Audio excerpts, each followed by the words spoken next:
সাল্লামের আগমনের এবং কোরআন নাজিলের অনেক আগে থেকে বহু শতাব্দী ধরে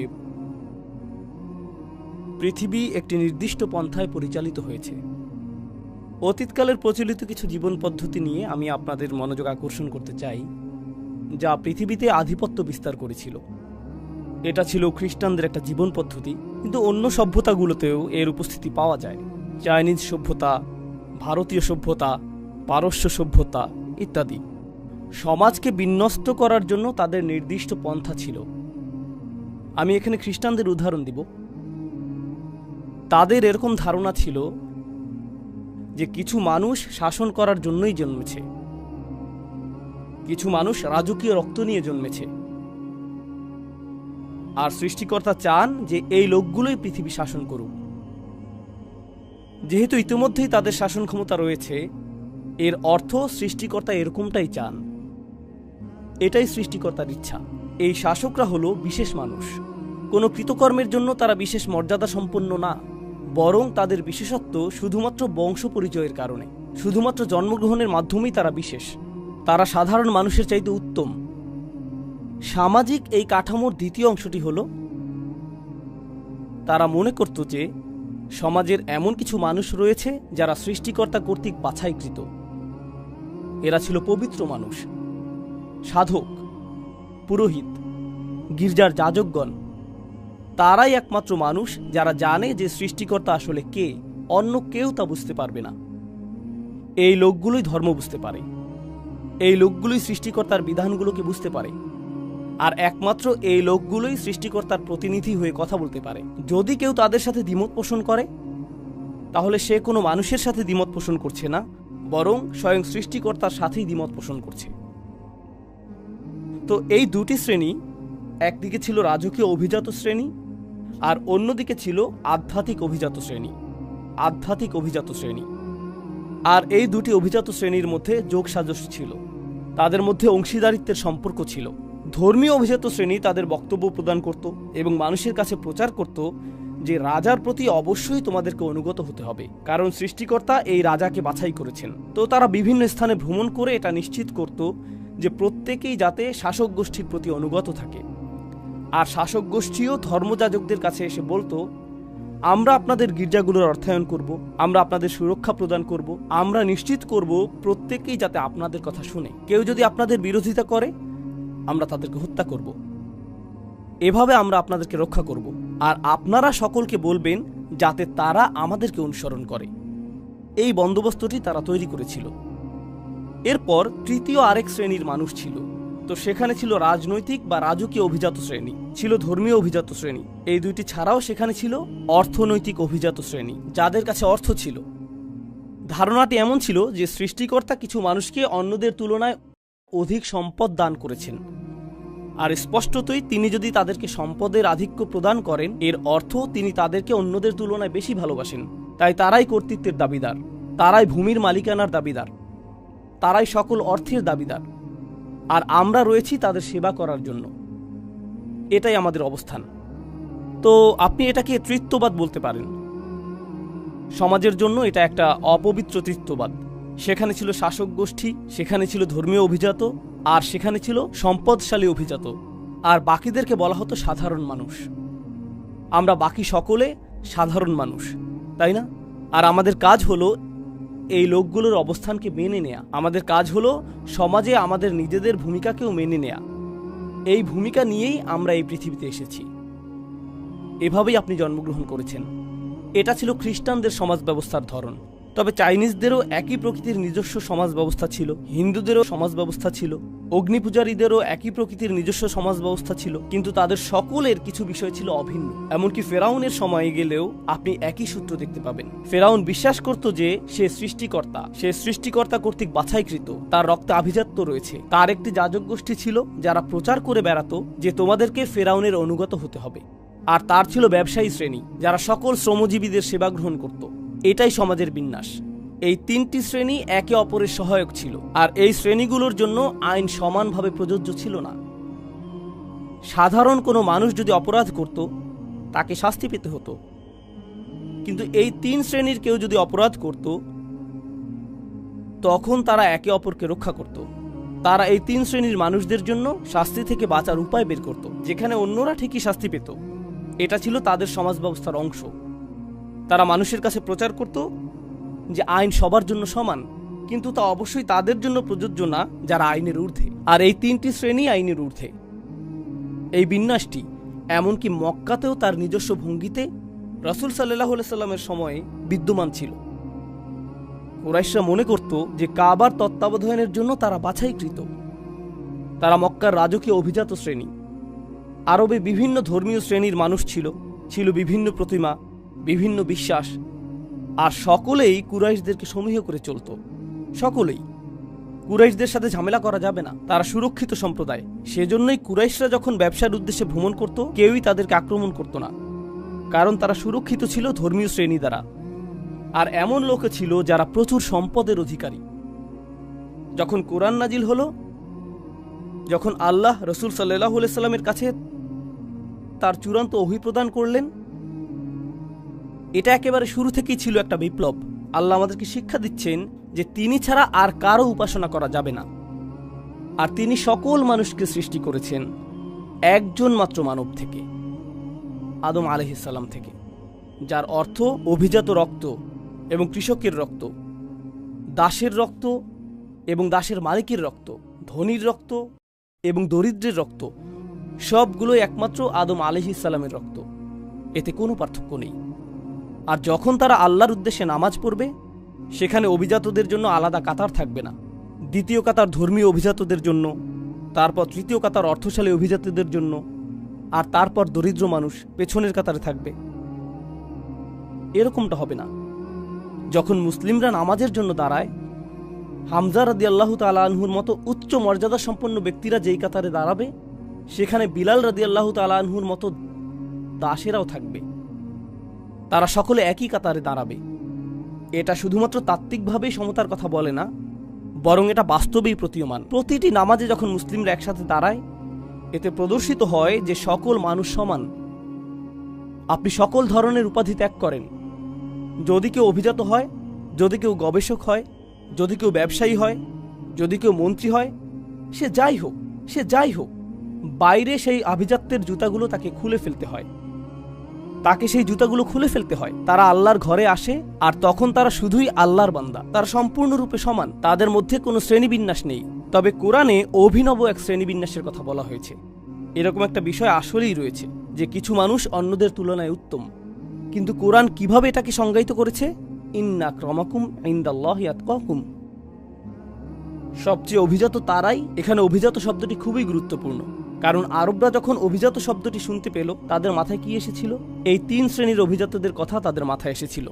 এই 3 শ্রেণী যা আমি আপনাদেরকে বর্ণনা করেছি। আর আল্লাহ বলছেন, তোমাদের মধ্যে সবচেয়ে অভিজাত তারাই যারা আল্লাহকে সবচেয়ে বেশি ভয় করে, যারা আল্লাহর ব্যাপারে সবচেয়ে বেশি শঙ্কিত, যারা আল্লাহর ব্যাপারে সবচেয়ে বেশি সতর্ক। তো এখন কিভাবে আপনি নির্ধারণ করবেন যে কে উত্তম? যে মূলত আল্লাহর প্রতি সবচেয়ে অনুগত, ন্যায়ের প্রতি সবচেয়ে অনুগত, মূলনীতির প্রতি সবচেয়ে অনুগত, সত্য এবং সততার প্রতি সবচেয়ে অনুগত। যে ব্যক্তি বেশি দয়াশীল, সেই উত্তম। যে ব্যক্তি বেশি সত্যবাদী, সেই উত্তম। যে ব্যক্তি তার পরিবারের অধিকার আদায় করে, সেই উত্তম। এতে কিছু যায় আসে না যে সেই ব্যক্তি কি মিলিয়নিয়ার নাকি বাস্তুহীন। এতে কিছু যায় আসে না যে সে কোন পরিবার থেকে এসেছে।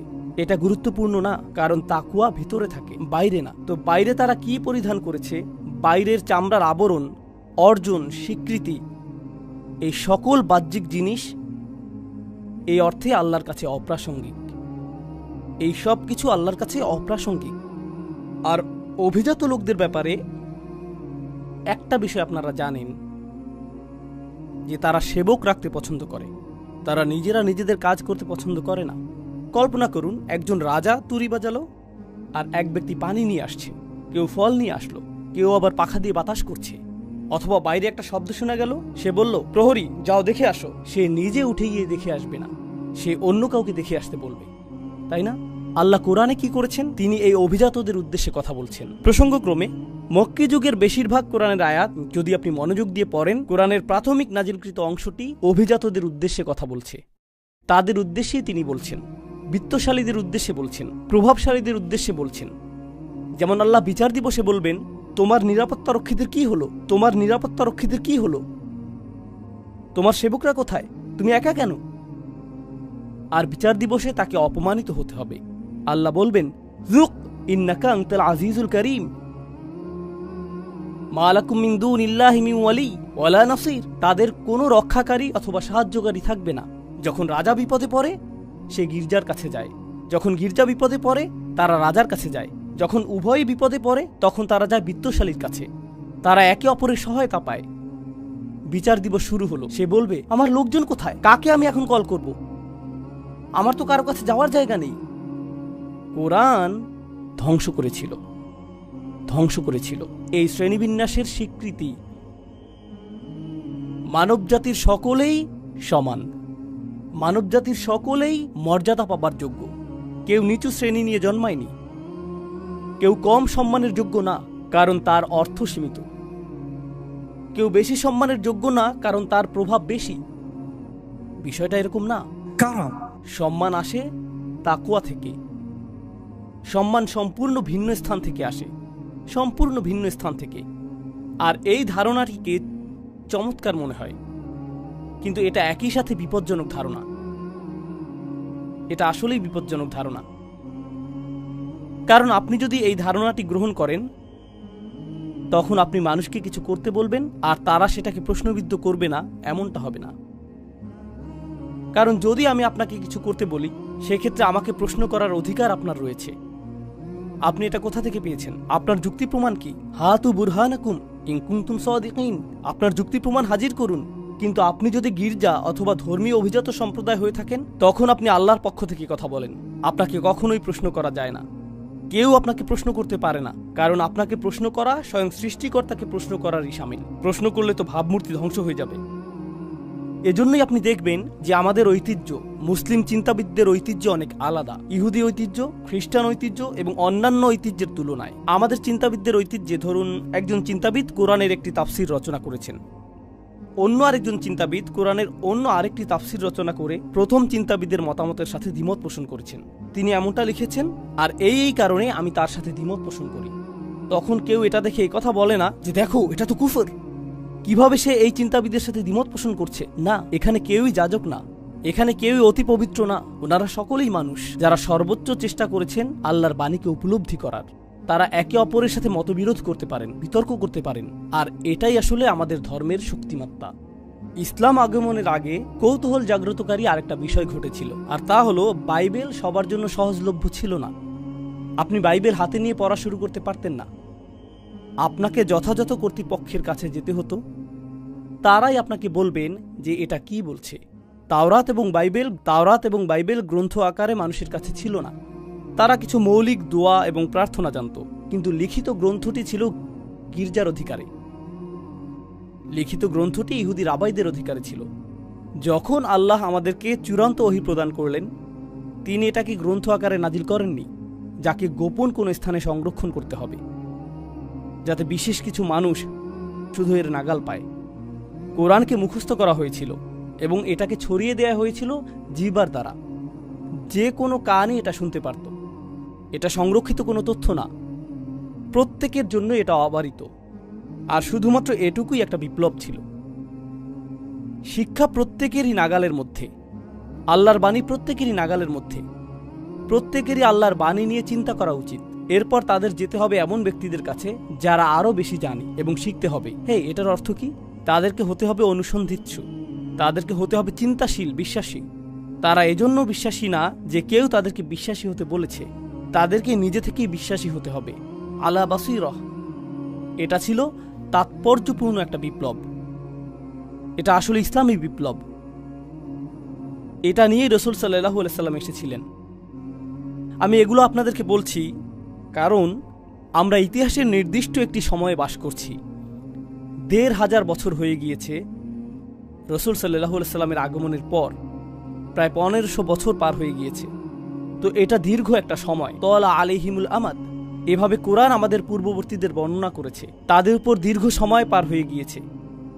সময়ের সাথে সাথে যা ঘটে তা হলো আমরা কিছু জিনিসের কথা ভুলে যাই যা প্রথমে উপস্থিত ছিল। আমরা শুধুমাত্র একটা সংস্কৃতিতে পরিণত হই, ঠিক যেভাবে অন্য সকল ধর্ম সংস্কৃতিতে পরিণত হয়েছে। আমরা মুসলিম পরিবারে জন্মেছি, আমরা মুসলিম সমাজের মাঝে জন্মেছি, সব কিছু ছকবাঁধা নিয়মে চলবে, এতে আমরা অভ্যস্ত হয়ে পড়েছি। আমরা কখনো প্রশ্ন তুলি না, আমরা কখনো অনুসন্ধান করি না, আর আমরা ইসলাম পালন করি কারণ আমাদের পরিবেশ ইসলামিক। দয়া করে মনোযোগ দিয়ে কথাটি শুনুন। আমরা ইসলাম গ্রহণ করেছি কারণ আমরা আমাদের পরিবারে অথবা সমাজে ইসলামিক পরিবেশ পেয়েছি। তো আমাদের ইসলাম ভিতর থেকে আসেনি, এটা এসেছে পরিবেশ থেকে, যা থাকে বাইরে। কিন্তু এখন সময় পরিবর্তিত হয়েছে। যদি আপনি ত্রিনিদাদে বাস করেন, টেক্সাসে বাস করেন, লাহোরে বাস করেন অথবা ঢাকায় বসবাস করেন, কিছু যায় আসে না পৃথিবীর কোথায় আপনি বসবাস করছেন। এখন আপনার পরিবেশ কিন্তু চারপাশের পরিবেশই নয়, এই ডিভাইসের মধ্যেও একটা পরিবেশ রয়েছে, এখানেও একটা পরিবেশ রয়েছে। আপনার সামনে এখন এমনভাবে সবকিছু উন্মুক্ত হয়েছে যা আগে কখনোই হয়নি। মানবজাতির কাছে এর আগে কখনোই এত কিছু উন্মুক্ত হয়নি। তো আপনার পরিবেশ যা আপনাকে নিরাপদ রাখত, আর আপনার বিশ্বাস যা নিয়ে আপনি স্বাচ্ছন্দ্যে থাকতেন, কারণ আপনার চারপাশের সকলে তাই বিশ্বাস করে যা আপনি বিশ্বাস করেন, সেটা এখন আর থাকছে না। সেটা এখন হুমকির সম্মুখীন, সেটা প্রশ্নের সম্মুখীন, সেটা সন্দেহ সংশয়ের সম্মুখীন। এখন আপনার সামনে দুটি রাস্তা খোলা রয়েছে।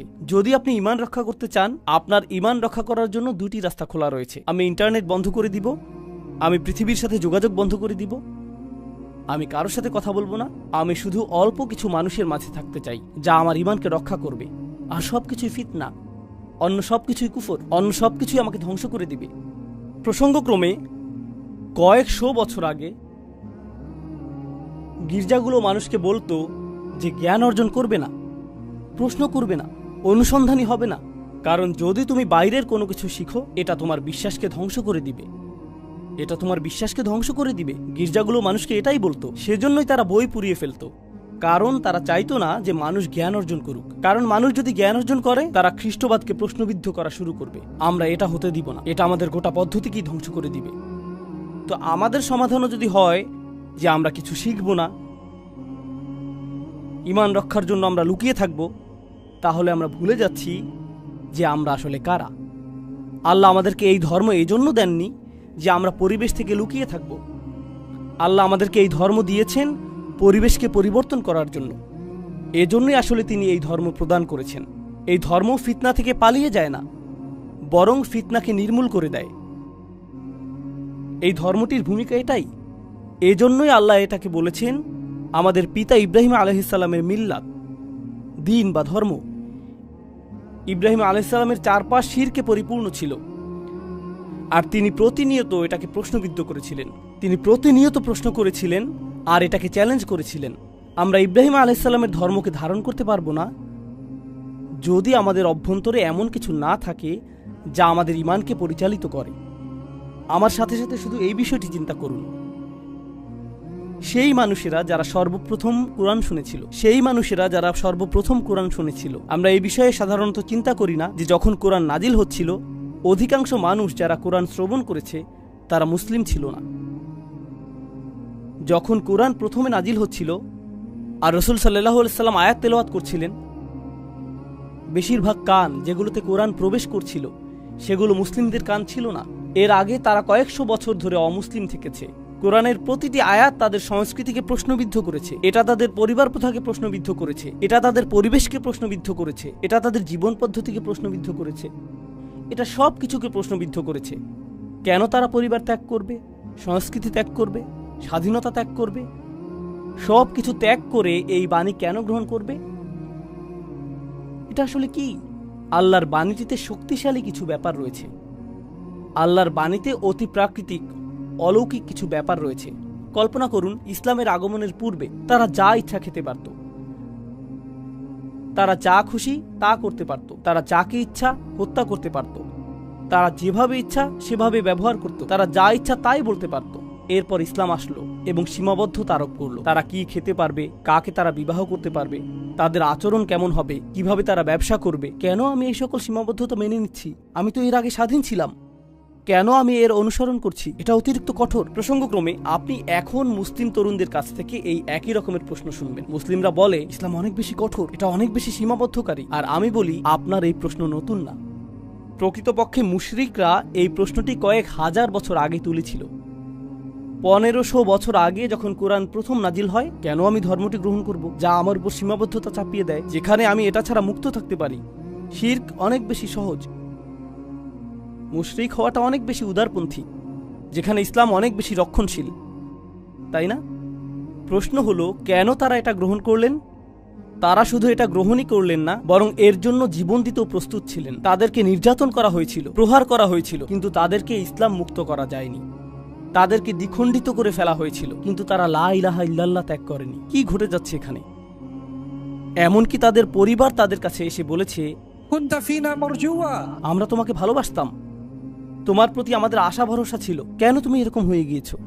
তোমার ভিতরে কোন জিনিসটা পরিবর্তিত হয়ে গিয়েছে? কোনো একটা জ্ঞান তাদের কাছে এসেছিল, যার দ্বারা তারা বাইরের মিথ্যাগুলোকে দেখতে পারছিলেন। এরপর এখন তারা সত্যের প্রতি দৃঢ় প্রতিজ্ঞ। এটা শুধু তখনই ঘটবে যখন কারো ভিতরে বাসীরহ থাকবে। তারা নিজেরাই দেখতে পারে যে এটা আল্লাহর বাণী, তারা নিজেরাই অনুভব করতে পারে যে এটা আল্লাহর বাণী। পৃথিবীতে অনেক মুসলিম রয়েছে, কোটি কোটি মুসলিম রয়েছে সারা পৃথিবী জুড়ে। যদি আমাদের বেশিরভাগ মানুষই শুধুমাত্র এজন্যই মুসলিম হই কারণ আমাদের পিতামাতা মুসলিম, কারণ আমাদের আশেপাশের পরিবেশ মুসলিম, তাহলে আমাদের ইসলাম সংকটের মধ্যে আছে। আমাদের ইসলাম সংকটের মধ্যে রয়েছে কারণ আশেপাশের পরিবেশ পরিবর্তিত হচ্ছে, আর যখন আশেপাশের পরিবেশ পরিবর্তিত হয়ে যাবে তখন ইসলামও পরিবর্তিত হয়ে যাবে। যেই জিনিসটি আমাদের ইসলামকে অব্যাহত রাখবে, আশেপাশের পরিবেশ পরিবর্তিত হোক বা না হোক, কোনো কিছু এটাকে প্রভাবিত করবে না যদি ইসলাম ভেতর থেকে আসে, বাইরে থেকে না। এটা ভিতর থেকে আসতে হবে। আমি আমেরিকায় থাকি, কখনো কখনো তরুণ ছেলেরা এসে আমাকে বলে, উস্তাদ, আমেরিকায় মুসলিম হিসাবে বসবাস করা আসলেই কঠিন। আর আমি বলি, আমার জীবনে এর চেয়ে অদ্ভুত কথা আর শুনিনি। আমেরিকায় মুসলিম হিসাবে বসবাস করা খুবই কঠিন। যখন 2 + 2 = 4 হয়, এটা ত্রিনিদাদে মেনে নেওয়া কঠিন না যে 2 + 2 = 4। আর কানাডায় এটা মেনে নেওয়া অধিকতর কঠিন না, অন্য কোনো স্থানেও এটা অধিকতর কঠিন না। আগুন উত্তপ্ত, আমেরিকাতে আগুনে হাত দিয়ে আসলেই অনেক কঠিন। না না না, আগুন উত্তপ্ত, তা যেখানেই থাকুক না কেন, সত্য তো সত্যই। আশেপাশের পরিবেশ আমার ইমানকে দুর্বল করে দিবে। জানেন এই ধারণাটির মানে কি? আপনার ইমান শুধুই আশেপাশের পরিবেশ থেকে এসেছে, সেজন্য এটা দুর্বল। আপনার ইমান ভেতর থেকে আসেনি। ইমানকে আমাদের ভেতরে লালন করতে হবে, আমাদের ভিতরে তৈরি করতে হবে। একমাত্র সেভাবে তা আসবে যেভাবে এটা প্রথমবার এসেছিল। প্রথমবার এটা এসেছিল যখন মানুষ আল্লাহর বাণী নিয়ে চিন্তা করেছিল। রাসূলুল্লাহ সাল্লাল্লাহু আলাইহি ওয়াসাল্লাম কোরআনের আয়াত তেলাওয়াত করেছিলেন। মানুষ চিন্তা করেছিল যে এই কথাগুলো আসলে কি, তিনি কি বলছেন। আর যত বেশি তারা এটা নিয়ে চিন্তা করেছিলেন, পৃথিবীকে তত নতুনভাবে আবিষ্কার করেছিলেন। এরপর আপনি আশেপাশের পরিবেশকে জাহান্নাম বানিয়ে ফেলতে পারেন, তারা ইসলাম ত্যাগ করবে না। আপনি পরিবেশকে নির্যাতনময় করে তুলতে পারেন, তারা ইসলাম ত্যাগ করবেন না। আপনি তাদেরকে গৃহহীন করে দিতে পারেন, তারা ইসলাম ত্যাগ করবেন না। আপনি তাদের প্রিয়জনকে ঘৃণিত জনে পরিণত করে দিতে পারেন, তারা ইসলাম ত্যাগ করবেন না। কোনো কিছুই তাদেরকে ইসলাম ত্যাগ করাতে পারবে না। অনেক জায়গায় আপনি দেখবেন যে মুসলিমদের জন্য জীবন সহজতর। আর প্রসঙ্গক্রমে আমি পৃথিবীর অনেক স্থানে গিয়েছি। যখন আমি মুসলিম সম্প্রদায় দেখি, একটা জিনিস আমি লক্ষ্য করেছি যে যেখানে অধিক বিত্তশালী মুসলিম দেখা যায়, সাধারণত তাদের সন্তানেরা ইসলাম থেকে বেশি দূরে। এটা কি বিপরীতধর্মী না? একদিকে আপনি দেখবেন যে মানুষকে নির্যাতন করা হচ্ছে আর তারা ইসলাম ত্যাগ করছে না। অন্যদিকে এমন মানুষ রয়েছে যাদের জীবন আরামদায়ক, তাদের আছে প্লেস্টেশন 5 বা তার চেয়েও আপগ্রেড জীবন। আরামদায়ক, তাদের কাছে আছে latest iPhone, high speed internet, গ্যারেজে কয়েকটা গাড়ি। জীবন আরামদায়ক, আর হঠাৎ করে ইসলামের ব্যাপারে আমার সন্দেহ তৈরি হয়েছে। কি ঘটে গেল? জানেন কি ঘটেছে? মানসিকতাটা হলো, প্রয়োজনীয় সবকিছুই আমার রয়েছে। আমার টাকা আছে, আমার বিনোদন আছে, আমার স্বাস্থ্য আছে, আমার নিরাপত্তা আছে। তাহলে সৃষ্টিকর্তার দরকার কি? ধর্মের কি দরকার? ইতিমধ্যেই আমার সবকিছু রয়েছে, আমার এগুলো দরকার নেই। জানেন নিরাপত্তার এই অনুভূতি কোথা থেকে আসে? এটা আসে আশেপাশের পরিবেশ থেকে। এটা পরিবেশ থেকে আসে। তো এই অবস্থায় মানুষ ঈমান হারাচ্ছে পরিবেশের কারণে। অথবা মানুষ ভাবছে একমাত্র যে উপায়ে তাদের ঈমান রক্ষা পাবে তা হলো অনুকূল পরিবেশ পেলে। চলো এই নষ্ট আমেরিকা থেকে দূরে চলে যাই, আসো কোনো একটা মুসলিম দেশে চলে যাই, যাতে আমরা নিরাপদ পরিবেশে থাকতে পারি। এই চিন্তা পদ্ধতিটা কোরআনের মূলনীতির বিপরীতে চলে যায়। আমাদের ধর্ম মানুষকে নিরাপদ পরিবেশে যেতে উৎসাহিত করে না। আমাদের ধর্ম মানুষকে নতুন পরিবেশ তৈরি করতে উৎসাহিত করে। নতুন পরিবেশ তৈরি করা। সাহাবাগণ তাদের জন্মভূমি ত্যাগ করেছিলেন, তারা মক্কা এবং মদিনার পুণ্যভূমি ত্যাগ করেছিলেন, তারা সেই পুণ্যভূমি ত্যাগ করেছিলেন। এরপর কেউ চলে গেলেন ভারতে, কেউ চলে গেলেন চীনে। কেন? তাদের তো নিরাপদ পরিবেশে থাকা উচিত ছিল। কেন তারা এত দূরে চলে গেলেন? কোন কারণে?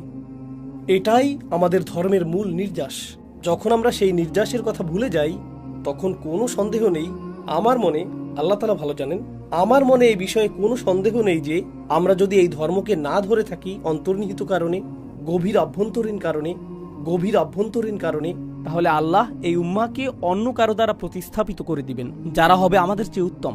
إن تتولوا يستبدل قوما غيركم ثم لا يكونوا أمثالكم। তোমরা যদি মুখ ফিরিয়ে নাও, তিনি তোমাদের স্থলে অন্যদেরকে প্রতিস্থাপিত করে দিবেন, আর তারা তোমাদের মতো হবে না। আল্লাহ আমাদের প্রতিস্থাপিত হওয়া থেকে রক্ষা করুন। তিনি আমাদেরকে তেমন মানুষে পরিণত করুন যারা আন্তরিকভাবেই আল্লাহর বাণীকে গভীরভাবে আত্মস্থ করে। আমরা যেন পাই আমাদের ঈমান, এই ধর্মের প্রতি আমাদের প্রত্যয় বাইরের পরিবেশ দ্বারা প্রভাবিত হয় না, বরং এটা ভেতর থেকে প্রজ্বলিত হয় এবং এটা ভেতর থেকে দ্যুতি ছড়ায়। আর বস্তুত আশেপাশের পরিবেশ আমাদের পরিবর্তন করার বদলে আমরাই যেন শেষমেশ পরিবেশকে পরিবর্তন করি। বারাকাল্লাহু লি ওয়া লাকুম ফিল কুরআনিল হাকিম ওয়া নাফা'নি ওয়া ইয়্যাকুম বিল আয়াতি ওয়াজ যিকরিল হাকিম।